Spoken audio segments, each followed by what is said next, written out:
최근에 코로나19로 인해서 많은 분들이 어려움들을 당하고 있고, 또 저도 속히 종식되기를 원하는 마음이 있고, 또 이 자리에 설 때마다 참 기침하지 않게 해달라고 늘 부담을 가지고 이 자리에 서게 됩니다.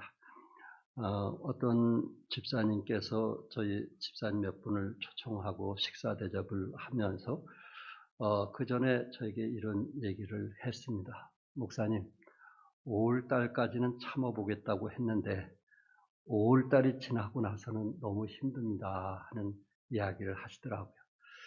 실제적으로 경제적으로 어렵다는 이야기를 표현을 했습니다.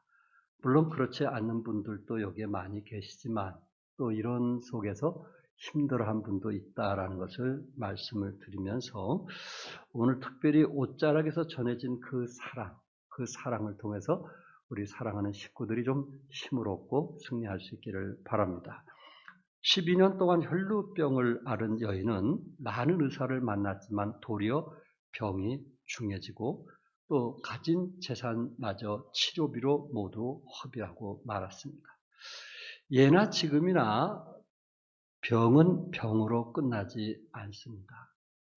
가족 중에 누군가 병에 걸리면 가정 전체가 흔들립니다.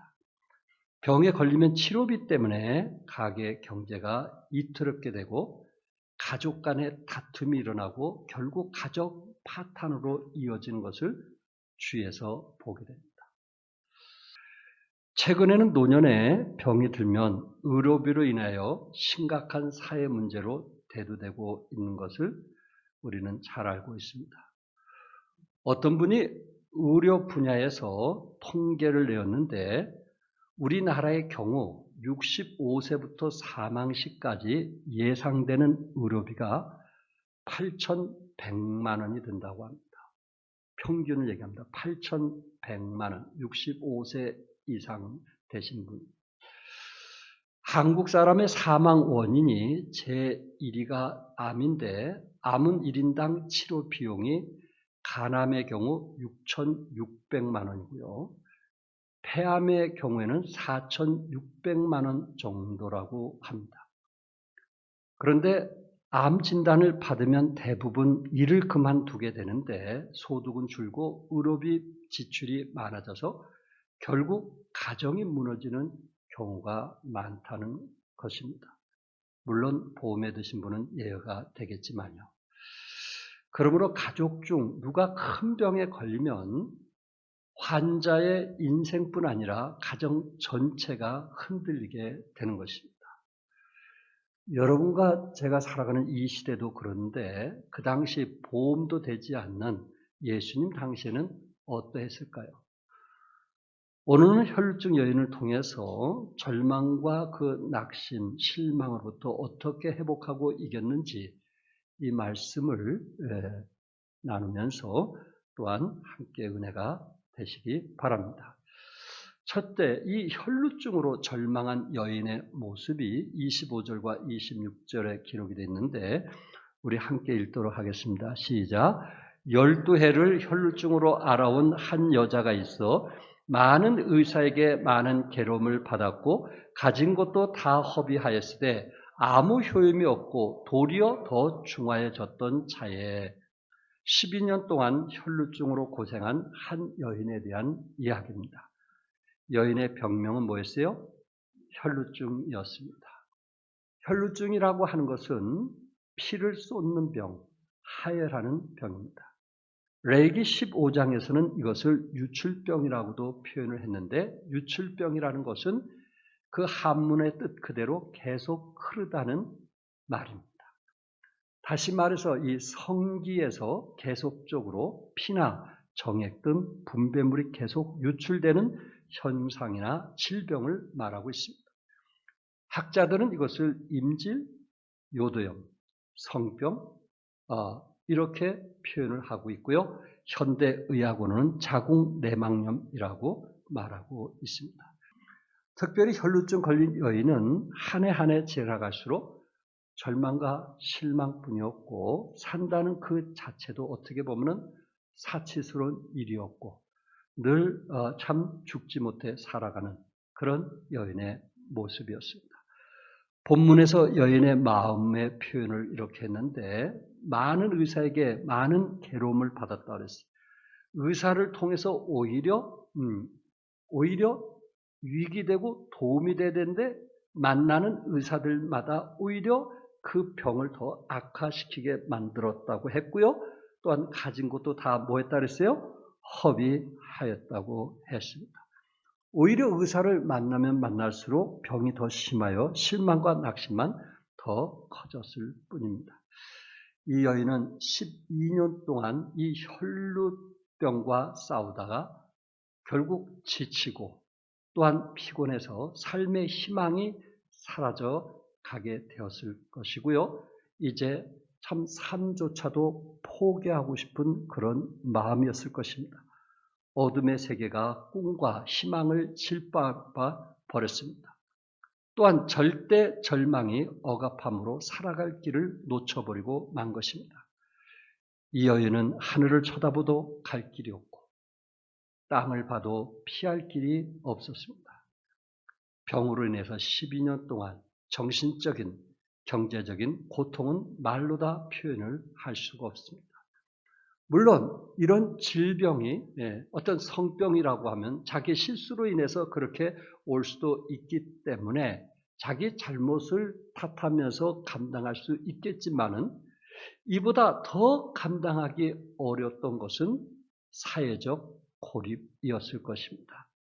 레기 15장 26절과 27절에 그의 유출이 있는 모든 날 동안에 그는 눕는 침상은 그에게 불결한 때의 침상과 같고 그가 앉는 모든 자리도 부정함이 불결한 때의 부정함과 같으니 그것들을 만지는 자는 다 부정한즉 그의 옷을 빨고 물로 몸을 씻을 것이며 저녁까지 부정할 것이요 라고 말씀하고 있습니다.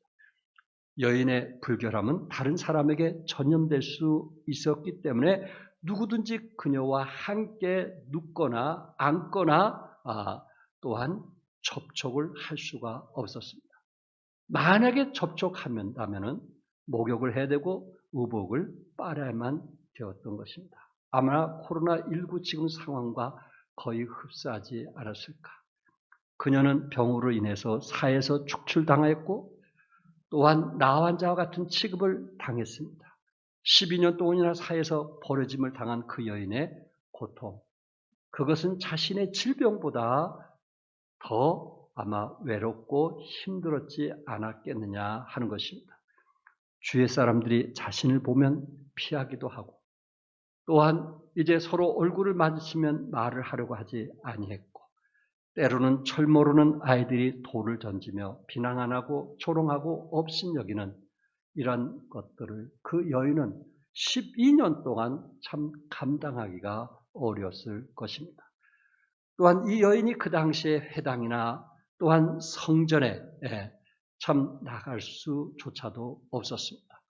왜냐하면 사람에게 접촉하는 그 자체가 이미 부정한 것이었기 때문에 이 여인은 홀로서 외롭게 토굴이나 또한 이 불 속에서 혼자 생활을 해야만 되었던 것입니다. 두 번째 이 혈루증 여인의 믿음을 좀 같이 생각해 보기 원하는데요. 27절, 28절 우리 같이 읽겠어요. 시작. 예수의 소문을 듣고 무리 가운데 끼어 뒤로 와서 그의 옷에 손을 대니 이는 내가 그의 옷에만 손을 대어도 구원을 받으리라 생각함이러라.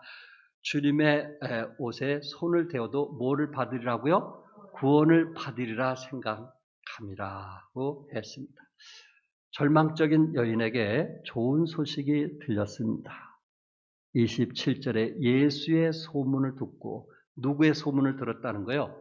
예수의 소문을 들었다는 것입니다.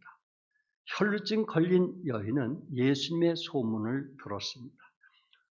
우리는 지금 마가복음의 본문을 가지고 함께 나누고 있는데 마가복음 1장에서는 예수님이 회당 안에서 귀신 들린 자를 보시고 귀신을 꾸짖음에 고치셨다는 소식을 듣게 되었을 것입니다. 또한 시몬의 장모님이 열병으로 고생하셨는데 예수님이 그 손을 잡아 일으키시니 열병이 떠났다는 소식도 듣게 되었을 것입니다. 나병 환자가 예수님께 꿇어 엎드려 간구했을 때 손을 내밀어 깨끗함을 받게 했다는 소식도 듣게 되었을 것입니다. 또한 마가복음 2장에 보면은 가버나움의 한 중풍병자를 일으켜 걸어가게 했다는 소식도 듣게 되었을 것입니다. 혈루증 여인은 12년 동안 희망이 없었던 그에게 그 마음에 작은 희망을 주었어요. 그것은 뭐냐면은 소문이라는 거예요. 소문. 그것이 거짓이 아니고 진짜라면은 자신의 병도 나을 수 있다는 소망을 갖게 된 것입니다. 12년 동안 절망하고 죽는 날을 기다렸던 그에게, 소망이 없는 날들이 계속되는 그에게 한 줄기 빛과 같은 소식이 들려왔습니다. 예수님은 여러 기적들을 통해서 병들은 자들을 치유한다는 것이었습니다. 무능병자도 고치셨고 중풍병자도 고치셨기 때문에 자기 병도 능히 고칠 수 있다는 한 가닥의 희망을 갖게 되었던 것입니다. 그래서 예수님이 계시다는 곳에 달려갔는데 그곳에는 사람이 너무 많았습니다. 무리라고 했어요. 성경의 본문에 보니까 무리 가운데. 또한 그녀의 동네 일이기 때문에 그녀의 얼굴을 아는 사람들이 너무나 많았기 때문에 그녀의 얼굴을 보고 혈루증 걸린 여인이라고 하는 말이 퍼지기 시작하면은 그곳에서 죽을 수도 있는, 돌에 맞아 죽을 수 있는 그런 상황에 있게 되었고, 그리고 그 인파 속에 가운데 계신 예수님을 만난다는 것은 결코 쉬운 일은 아니었습니다. 만약에 그곳에 있는 사람들에게 접촉만 해도 그것은 부정하다는 이야기를 듣게 되었고요. 또한 예수님의 옷자락만 만져도 누가 부정한 거예요? 예수님이 부정하게 되는 거예요. 도저히 병을 낫기 위해서 찾아갔지만은 이거는 자기 한 사람으로 인해서 군중이 부정하게 되고 또한 예수님이 부정하게 된다는, 율법에 의한 그 부정하게 된다는 것을 감당하기가 더 어려웠을 것입니다. 너무 위험한 일이었지만은 이 여인의 마음은 매우 절박했고 간절했기 때문에 이런 많은 불용과 장애물이 놓여 있었지만은 그 어떤 것도 살아야겠다는 강한 의지를 막을 수가 없었습니다. 여인은 천으로 머리를 둘러쓰고 인파를 헤집고 들어가 예수님의 옷자락을 살짝 잡고 나오기를 원했습니다. 사람들은 그녀를 살짝만 닿아도 자신이 부정하다고 생각했지만 여인은 자신이 예수님을 살짝만 터치해도 정결케 된다는 생각을 했습니다. 한마디로 서로 생각이 뭐였어요? 달랐습니다. 인식의 전환이었습니다. 절망적인 여인은 예수님의 옷에 손을 대었어요. 그것도 오늘 말씀해 보니까 뒤로 와서 그의 옷에 손을 댔다는 것입니다. 혈루증의 여인은 소문을 듣고 무리 가운데 끼어들어 뒤로 와서 손을 댔습니다. 듣고 뭐 했어요? 만졌어요. 듣는 것으로 끝나는 것이 아니고 만졌다는 것입니다. 듣고 손을 댔다는 것입니다. 남들은 예수님 앞에 와서 병을 낫게 해달라고 간구했을 때 예수님은 불쌍히 여기며 손을 내밀어 병든 나병 환자를 치료해 주었던 거 기억합니다. 그러나 혈루증 여인은 주님 앞에 나아갈 수가 없었어요. 너무나 무리들이 두려웠기 때문에 예수님의 옷자락이라도 터치하면 능력이 나타나 병이 나을 것이라는 생각을 했습니다. 다른 사람은 예수님에게 뭔가 말을 들어야 낫는다고 생각을 했어요. 예수님이 그 손을 머리에 얹는다든지 또한 이제 그의 몸을 터치하든지 뭔가 어떤 액션을 취할 때 나을 수 있다는 생각을 가졌는데 이 여인은 예수님의 옷자락만 만져도 그분의 능력이 나타나서 치유된다는 그런 믿음을 가졌다는 사실입니다. 26절에 이에 그의 혈루 근원이 곧 마름에 병이 무한 줄로 나은 줄을 몸에 깨달으니라. 예수님께서 많은 사람들을 치료하셨다는 소식을 듣고 예수님의 옷자락을 뒤에서 만졌을 때 예수님의 옷자락을 통해서 예수님의 뭐가 나타난 거예요? 능력이 나타난 거예요. 아멘? 뭐가 나타났어요? 능력이 나타난 것입니다. 한 여인에게 희망을 주었던 메시지는 예수님의 소문을 듣는 것입니다. 또한 예수님의 소문을 듣고 예수님을 향해서 달려갔던 것입니다. 그리고 예수님의 그 사랑의 옷자락을 만졌을 때 그 순간 하나님의 능력이 나타날 것을 믿었던 것입니다. 이 여인에게는 분명한 목표가 있었습니다. 어떤 걸림돌도 많이 있었고 또한 정말 두려움도 있었지만은 나야겠다고 하는 그 소원이 너무나 강했기 때문에 그 어려움도 극복할 수 있었고 또한 예수님 앞에 갈 수만 있다면은 또한 예수님의 옷자락만이라도 만질 수 있다면은 그러한 목표, 그러한 믿음을 갖게 되었을 때 이런 놀라운 역사가 일어나게 된 것입니다. 브라이언 트레이시는 세계적인 강연가입니다. 이분이 한 번 강연할 때 제일 많이 받았던 강사비가 8억 원, 우리나라 돈으로 계산하면 8억 원. 1시간 정도 강의하는데 얼마요? 8억 원을 받습니다. 대단한 사람 아닙니까? 그런데 그가 강연할 때마다 가장 강조한 것이 있는데 그것이 뭐냐면은 목표를 가지라는 겁니다. 이처럼 혈루증 여인은 예수님의 옷자락도 만지면 뭐 할 것을 믿었어요? 나을 것을 믿었어요. 조금 전에 누누이 얘기한 것처럼 그 앞에 많은 어려움들이 있었어요. 인산인해를 이루는 군중들이 있었어요. 예수님을 만난다는 것은 결코 쉬운 일이 아니었어요. 또한 이미 율법에서 누구를 터치하든지 그 사람이 부정한 사람이 되기 때문에 아마 이 여인에 대해서 어떤 욕도 감당해야만 될 것입니다. 또한 예수님께서 어떻게 나무랄지 모르는 그런 상황에 있음에도 불구하고 12년 동안 너무나 고통스럽고 너무나 힘들었기 때문에 예수님을 만나야 그 병이 날 수 있다는 오로지 한 가지 목표, 그것을 위해서 희생과 대가가 주어진다 할지라도 기꺼이 예수님 앞에 나갔던 한 여인의 모습인 것입니다. 31절에 제자들이 여짜오되 무리가 에워싸 미는 것을 보시며 누가 내게 손을 대었느냐 물으시나이까. 지금 예수님께서 누가 나에게 손을 댔느냐고 제자들에게 물었거든요. 근데 제자들은 그 무더위에 그 음집한 무리들에 대해서 어떻게든지 그 예수님을 보호하려고 애썼던 제자들의 모습. 또한 오늘 본문에 보니까는 군중들이 많아서 밀렸다고 했거든요. 그러니까 어떻게든지 예수님께는 밀리지 않으려고 보호하려고 애썼던 제자들. 그런데 그 많은 군중들 속에 누가 예수님과 부딪히고 어깨에 부딪히고 어떻게 스쳤는지 그 상황을 어떻게 제자들이 알 수 있겠느냐 하는 거예요. 그런데 예수님은 누가 나에게 손을 댔다는 거예요. 그 많은 사람이 부딪히기도 하고 스치기도 했는데 그런 부분에서는 터치하지 아니하시고 한 여인 누군가 나에게 손을 대어서 내 능력이 뭐했다는 거예요? 나갔다는 거예요. 예. 그러니까 다른 사람은 터치해도 능력이 나가지 않았는데 그 한 사람에게는 예수님의 능력이 나갔다는 거예요. 이게 놀라운 것 아니겠어요?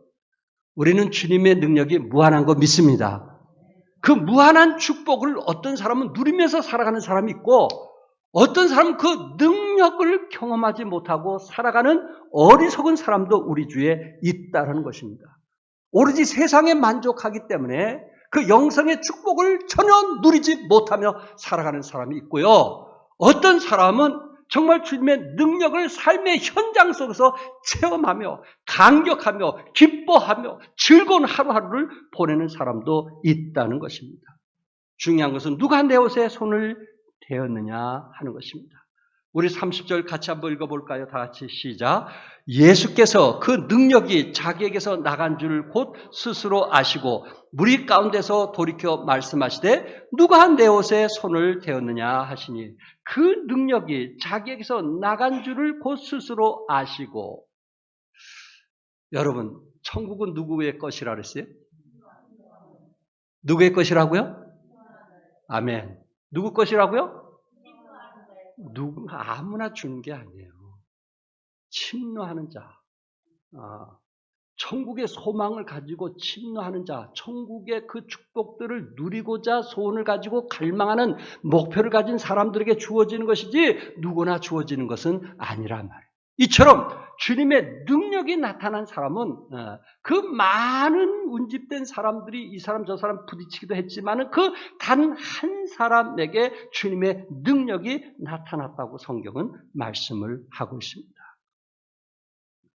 여인은 당시 절망이 없고 희망이 없었습니다. 그러나 기억하셔야 될 것은 그 여인은 절망하고 힘이 없을지라도 우리 예수님은 능력이 많으심을 믿으시기 바랍니다.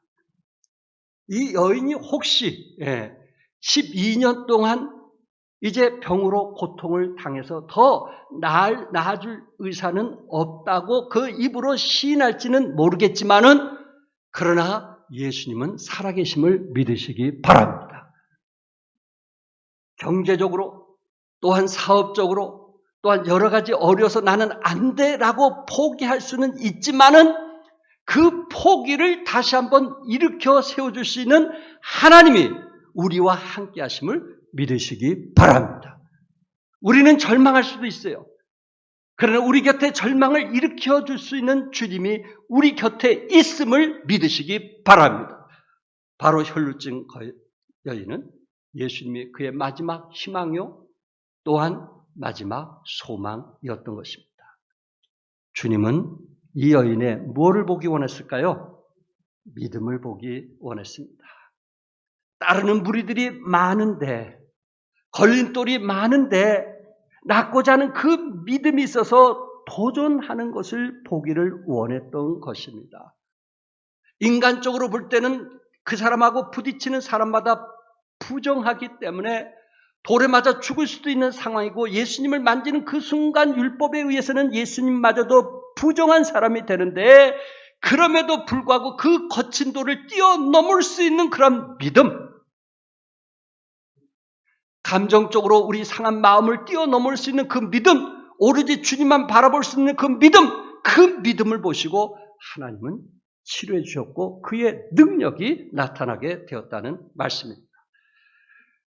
34절에 따라 무엇이 너를 구원했다고 했어요? 내 믿음이 너를 구원했다.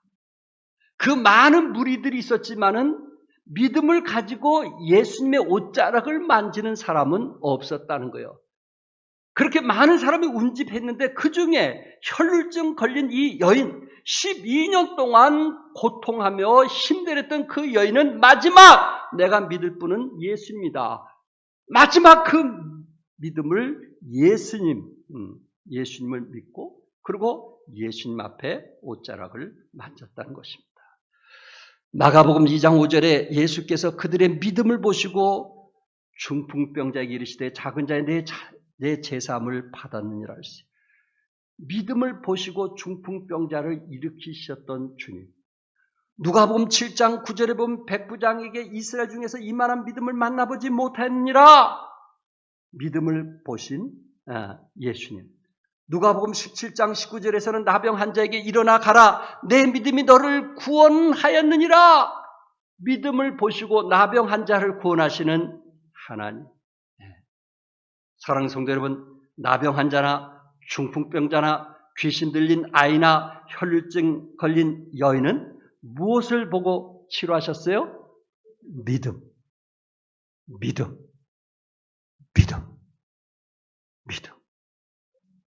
겨자씨만한 믿음. 비록 작은 겨자씨만한 믿음이지만 그 겨자씨에는 뭐가 있다는 거예요? 믿음이 있는데 그 겨자씨 안에 뭐가 있다는 거예요? 생명이 있기 때문에 30배, 60배, 100배의 열매를 맺을 수가 있다는 거예요. 비록 겨자씨 같은 작은 것이라도 그 안에 뭐가 있기 때문에 생명이 있기 때문에 열매가 맺어지는 것처럼 여러분과 저에게 겨자씨만한 그 믿음이 비록 적을지라도 그 안에 생명 있는 믿음만 있다면, 부활하신 예수님을 믿는 믿음만 있다면, 능력 많으신 예수님을 믿는 그 믿음이 우리 안에 있다면 그 안에는 놀라운 기적과 이적이 나타난다는 주님의 말씀입니다. 믿음. 오늘 이전에 달려왔을 때 믿음을 가지고 달려오시기 바랍니다. 세 번째, 혈루증 여인의 사명입니다. 우리 32절, 33절 같이 읽겠어요. 시작.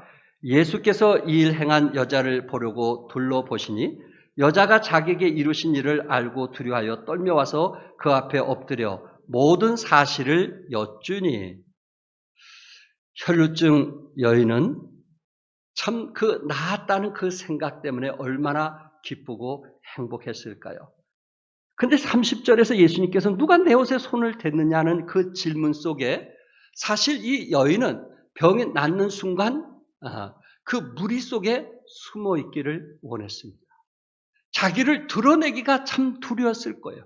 혈루증이라고 하는 그 사실 때문에 많은 무리들이 두렵고 예수님 그 만난 자체가 두려웠을 것입니다.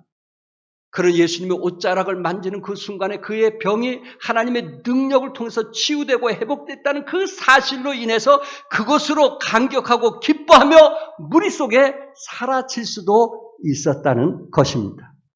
그런데 주님께서 그 무리들 앞에 누가 내 옷에 손을 댔느냐? 내 능력이 나갔느니라 라고 말씀을 하고 있는 것입니다.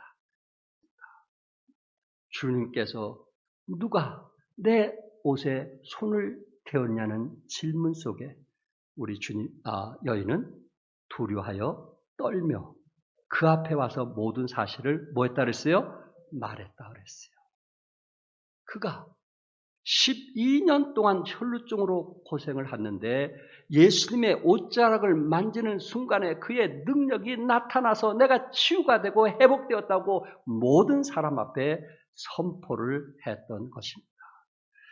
이게 구원받은 사람의 특징 아니겠어요? 어떤 모임이든지 내가 예수 믿고 구원받은 사람이다. 나는 기독교인이다. 분명하게 자기 의사를 밝히고 여러분들이 직장생활하든 사업을 하든 또한 어느 곳에서 일을 해야 되지 않겠느냐 하는 것입니다. 조항교회 우리 교사로 수고하시는 자매 한 분이 있습니다. 그의 직책은 과장입니다. 그가 다니는 직장이 페텍스 회사에 다니고 있습니다. 오늘 그 회사에 신방 갔을 때 그 자매가 한 이야기입니다. 오래전의 얘기인데요. 생각이 나서 말씀을 드립니다. 이 페텍스라는 것을 인터넷에 찾아보니까 미국에 본사를 둔 세계적인 그 배송 업체더라고요. 근데 그 사장이 누구냐면은 여성이에요, 여성. CEO 여성. 57살 된 최은미 사장님입니다. 그도 역시 워킹맘으로서 물류업계 최초의 CEO가 되었다고 합니다. 57살. 대단한 사람 아니겠어요? 그런데 그곳에 들어가서 보니까 이 인터뷰 속에서 이 최은미 사장은 그 직원이 680명의 직원인데 그 이름을 모두 다 외우고 있다고 합니다. 그리고 언제 입사했고 어떤 부서에 어떤 일을 하고 있는지 그것조차도 이 사람이 기억하고 있다는 거예요. CEO가 그냥 되는 게 아니더라고요. 대단하더라고요. 우리 교회 그 자매가 늘 직장에 가서 경건의 시간을 갖게 되고 또 그 직장에 강석교회 다니는 그 자매도 그곳에 직장에 다니기 때문에 함께 늘 경건의 시간을 갖는다고 합니다.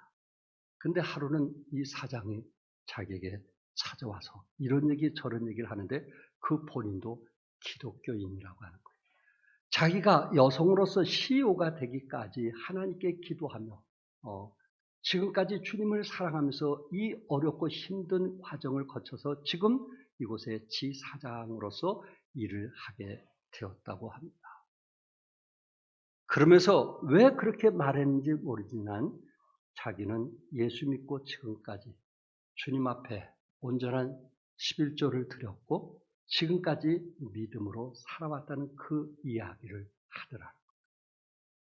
이게 자매 마음에 울림이 있었던 거예요. 나도 저 사람처럼 그렇게 되고 싶었던 생각도 있었는데 그가 신앙생활에서 어떻게 살았는지 그 과정을 얘기할 때 나도 저렇게 살아야 되겠다. 나도 저 사람처럼 그렇게 믿음의 생활을 해야 되겠다라는 것이 확 마음에 와닿더라고요. 그 한 사람의 역량에 의해서 지금까지도 잘 헌신하고 있지만 놀랍게 변화되고 있는 모습을 보게 됩니다. 사업에서 자기가 기독교인이고 그리고 정말 하나님을 사랑하는 사람으로서 부끄럼 없이 살려고 참 자기 자신을 밝힌다는 건 결코 쉬운 일이 아닐 겁니다. 사랑하는 성도 여러분, 여러분들은 어디에 가 있든지 여러분을 통해서 영향을 미치는 그리스도인들이 될 수 있기를 바랍니다. 그 자리를 하나님이 주신 것 믿으시고 하나님이 여기까지 인도하셨다는 것을 믿으시고 그 사업을 통해서 또한 직장을 통해서 또한 가르치는 일을 통해서 많은 사람들에게 영향을 미치는 그러기 위해서는 하나님 앞에 정말 부끄럽지 않는 사명을 감당할 수 있기를 바랍니다.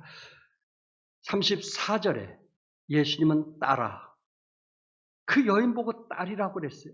딸아. 성병에 걸렸다고 생각하면은 한 10살쯤, 12살, 그러다가 12년 동안이었으니까 한 20 중반 정도로 보고 싶은데요.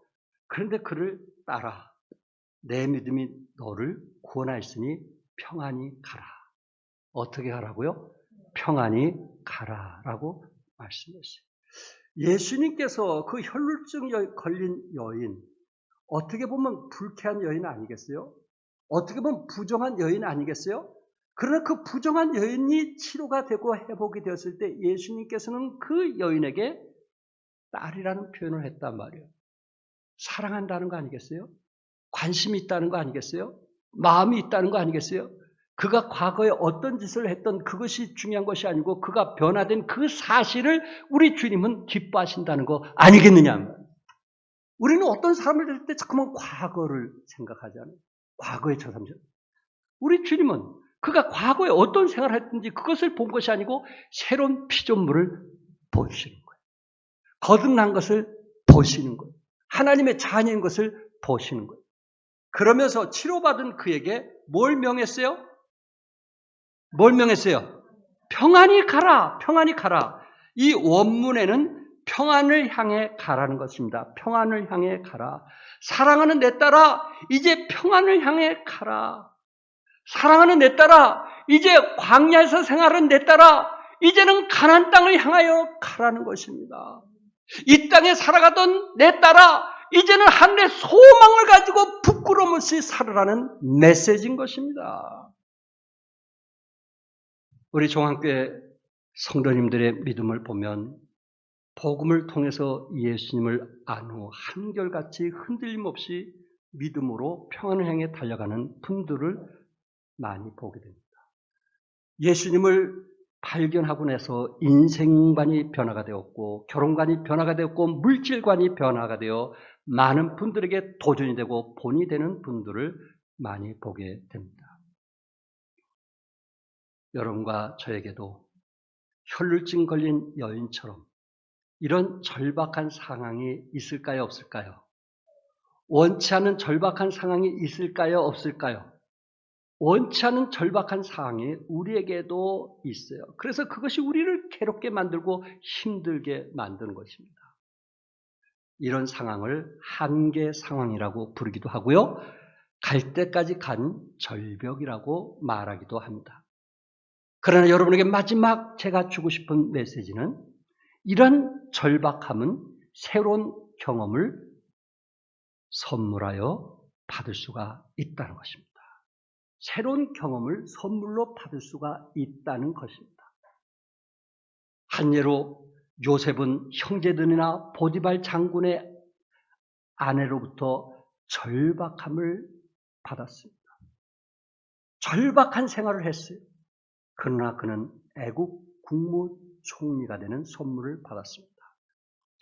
다윗은 사울왕의 미움으로 절박함에 살면서 거의 10년 동안, 그러나 그는 이스라엘의 왕이 되는 선물을 받았습니다.